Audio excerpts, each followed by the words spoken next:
Hello everyone, welcome to Storytime with Lorenzo.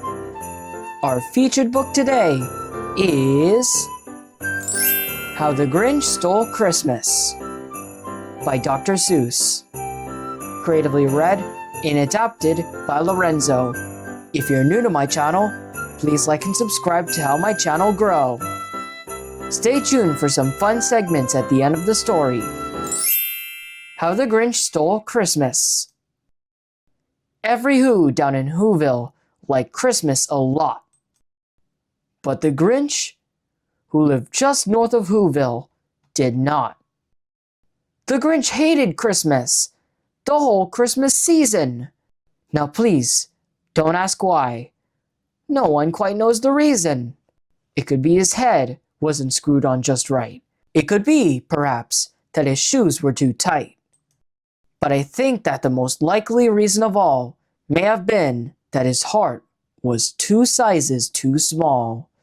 But, whatever the reason, his heart or his shoes, he stood there on Christmas Eve, hating the Whos, staring down from his cave with a sour, grinchy frown at the warm-lighted windows below in their town. For he knew every Who down in Who-ville beneath was busy now, hanging a mistletoe wreath. And they're hanging their stockings, he snarled with a sneer. Tomorrow is Christmas, it's practically here. Then he growled with his Grinch fingers, nervously drumming. I must find some way to stop Christmas from coming.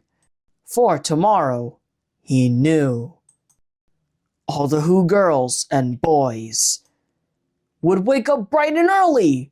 They'd rush for their toys. And then, oh, the noise.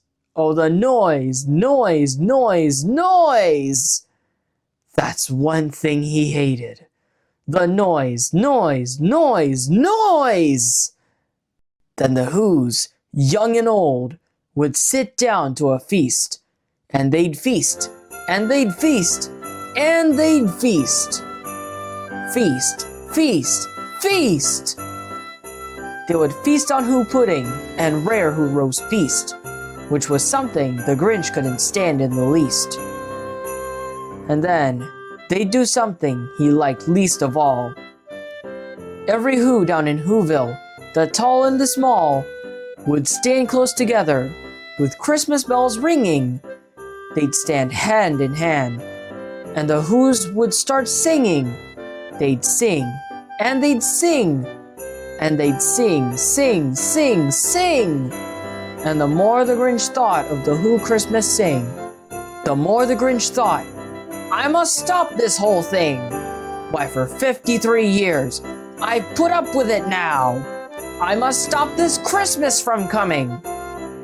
But how? Then, he got an idea. An awful idea. The Grinch got a wonderful, awful idea. I know just what to do. The Grinch laughed in his throat, and he made a quick Santa Claus hat and a coat. And he chuckled and clucked. What a great Grinchy trick! With this coat and this hat, I look just like Saint Nick. All I need is a reindeer. The Grinch looked around. But since reindeer are scarce, there was none to be found. Did that stop the old Grinch? No! The Grinch simply said, if I can't find a reindeer, I'll make one instead. So he called his dog Max. Then he took some red thread, and he tied a big horn on the top of his head. Then he loaded some bags and some old empty sacks on a ramshackle sleigh, and he hitched up old Max. Then the Grinch said, get up! And the sleigh started down toward the homes where the Whos lay a snooze in their town. All their windows were dark, quiet snow filled the air. All the Whos were all dreaming, sweet dreams without care. When he came to the first little house on the square, this is stop number 1, the old Grinchy Claus hissed, and he climbed to the roof, empty bags in his fist. Then he slid down the chimney, a rather tight pinch. But if Santa could do it, then so could the Grinch. He got stuck only once, for a moment or two. Then he stuck his head out of the fireplace flue, with the little Who stockings all hung in a row. These stockings, he grinned, are the first things to go. Then he slithered and slunk, with a smile most unpleasant, around the whole room, and he took every present. Pop guns and bicycles, roller skates, drums, checkerboards, tricycles, popcorn, and plums. And he stuffed them in bags. Then the Grinch, very nimbly, stuffed all the bags, one by one, up the chimney. Then he slunk to the icebox. He took the Who's feast. He took the Who pudding. He took the roast beast. He cleaned out that icebox as quick as a flash. Why, that Grinch even took their last can of Who hash. Then he stuffed all the food up the chimney with glee. And now, grinned the Grinch, I will stuff up the tree. And the Grinch grabbed the tree, and he started to shove, when he heard a small sound like the coo of a dove. He turned around fast, and he saw a small Who, little Cindy Lou who was not more than 2. The Grinch had been caught by this tiny Who daughter, who'd got out of bed for a cup of cold water. She stared at the Grinch and said, "Santa Claus, why? Why are you taking our Christmas tree? Why?" But you know, that old Grinch was so smart and so slick, he thought up a lie, and he thought it up quick. "Why, my sweet little tot," the fake Santa Claus lied, "there's a light on this tree that will light on one side. So, I'm taking it home to my workshop, my dear. I'll fix it up there, then I'll bring it back here." And his fib fooled the child. Then he patted her head, and he got her a drink, and he sent her to bed. And when Cindy Lou Who went to bed with her cup, he went to the chimney and stuffed the tree up. Then the last thing he took was the log for their fire. Then he went up the chimney himself, the old liar. On their walls he left nothing but hooks and some wire. And the one speck of food that he left in the house was a crumb that was even too small for a mouse. Then he did the same thing to the other Who's houses, leaving crumbs much too small for the other Who's mouses. It was 1/4 dawn.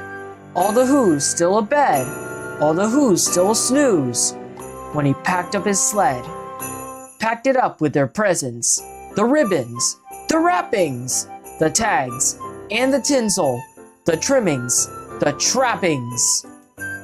3,000 feet up the side of Mount Crumpet, he rode with his load to the tip-top to dump it.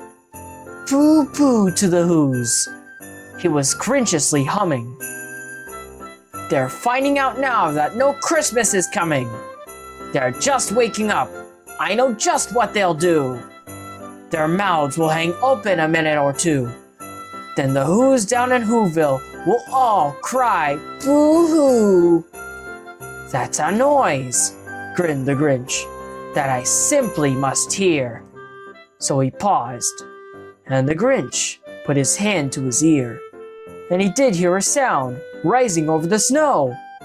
It started in low, then it started to grow. But the sound wasn't sad. Why, this sound sounded merry. It couldn't be so, but it was merry, very. He stared down at Who-ville. The Grinch popped his eyes. Then he shook. What he saw was a shocking surprise. Every Who down in Who-ville, the tall and the small, was singing without any presents at all. He hadn't stopped Christmas from coming. It came. Somehow or other, it came just the same. And the Grinch, with his Grinch feet ice cold in the snow, stood puzzling and puzzling. How could it be so? It came without ribbons. It came without tags. It came without packages, boxes, or bags. And he puzzled 3 hours, till his puzzler was sore. Then, the Grinch thought of something he hadn't before. Maybe Christmas, he thought, doesn't come from a store. Maybe Christmas, perhaps, means a little bit more. And what happened then? Well, in Who-ville, they say that the Grinch's small heart grew 3 sizes that day. And the minute his heart didn't feel quite so tight, he whizzed with his load through the bright morning light, and he brought back the toys and the food for the feast. And he himself, the Grinch, carved the roast beast. The end. Fun fact, did you know that the word Grinch actually comes from this story? It means someone who doesn't like Christmas or tries to spoil other people's fun. Dr. Seuss wrote How the Grinch Stole Christmas in just a few weeks, back in 1957, when he was 53 years old, the same age as the Grinch in the story. The original book was printed in black, white, and red. No green in sight. The Grinch only turned green in the 1966 cartoon, and that's the color we all know today. Lesson of the story. The Grinch learned that being kind and sharing love makes your heart grow. Christmas is about being together, not about the gifts or decorations. Thanks for reading with me, and Merry Christmas to everyone. If you want to see more Dr. Seuss books that I read on my channel, feel free to check them out.